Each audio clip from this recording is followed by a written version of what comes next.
Nah, karena memang wanita itu lebih dipengaruhi gitu ya. Kalau teorinya kan secara emosi lebih berubah-ubah daripada laki-laki. Makanya laki-laki itu kadang bingung sama wanita. Tuh, saya misalnya ada orang datang berulang kali ke rumah gitu ya untuk minta bantuan, saya bantu.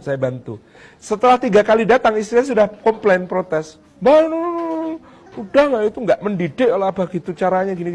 Udah, nggak usah dikasih gini. Oke, saya ikuti kata istri saya.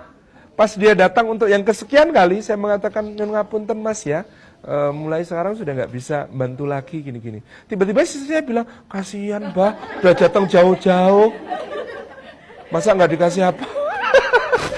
Kan kadang-kadang bingung. Tapi saya merasa, ya itulah keunikannya wanita. Mereka selalu berada di titik yang menyeimbangkan. Laki-laki itu sering keputusannya kan keputusan baku. Bakunya begini, selesai, udah. Nah, wanita menyeimbangkan itu dengan memberi pertimbangan-pertimbangan sisi lain. Makanya inilah sering laki-laki itu merasa bingung pada wanita. Padahal itu sudah kita ketahui gejalanya dari sejak kalau ngantar belanja, Bu. Coba ngantar belanja. Nyoba baju muslimah, warnanya pink, bagus ya yang pink, oh bagus banget. Kalau laki-laki itu Bu belanja, itu pilih segera, bayar segera. Itu laki-laki, kenapa? Selak malu, megang banyak kok cuma beli satu gitu, itu malu gitu kan. Nyoba banyak kok cuma beli satu, itu malu. Lama-lama di toko itu nggak enak bagi seorang laki-laki. Hah? Oh kembali Bu. Itu biasanya secara umum laki-laki itu kalau kemudian masuk ke toko, beli, udah beli. Keliru nanti bisa ditukerin atau beli yang lain. Nggak masalah, itu laki-laki. Tapi ibu-ibu kan nyoba sampai ketemu yang paling pas. Nyoba yang pink, bagus ya. Kata suaminya, iya bagus, segera dibayar. Enggak, kayaknya ini pinknya terlalu anak muda, aku kan udah tua Thomas. Ganti, yang warna merah gimana? Merah marun, bagus banget, tapi kancingnya terlalu besar-besar. Ganti lagi yang hijau. Yang hijau gimana? Iya, Masya Allah, sejuk kayak musim semi kamu kalau pakai itu gitu. Kata suaminya biar cepet dibayar gitu loh. Kata istrinya, ya tapi hijaunya norak mas. Ganti lagi yang biru. Biru gimana biru? Oh bagus, kayak ombak lautan. Oh cantik banget gitu ya. Terus kata istrinya, ya tapi ini ukurannya nggak ada yang pas. Ini kebesaran mas, aku ketampak kelihatan gemuk. Ya udah terserah deh yang mana. Akhirnya nyoba 12 baju Bu. Dan tidak ada yang dibeli satu pun. Keluar dari toko tanpa rasa bersalah. Itu menakjubkan buat lelaki. Itu bagi lelaki nyoba 12 kok nggak ada yang beli itu. Mukanya taruh di mana gitu ya kepada para pramuniaganya. Padahal mungkin pramuniaganya perempuan biasa aja. Tapi bagi laki-laki itu aib. Nyobain kok nggak beli itu aib gitu.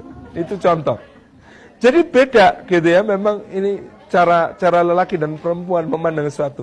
Maka di sebuah toko busana muslim di Jogja itu menarik. Ada husband corner.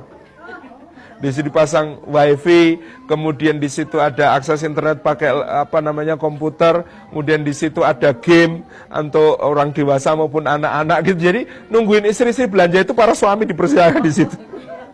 Dikasih keasikannya sendiri. Karena kalau nanti bertengkar malah gitu ya. Lama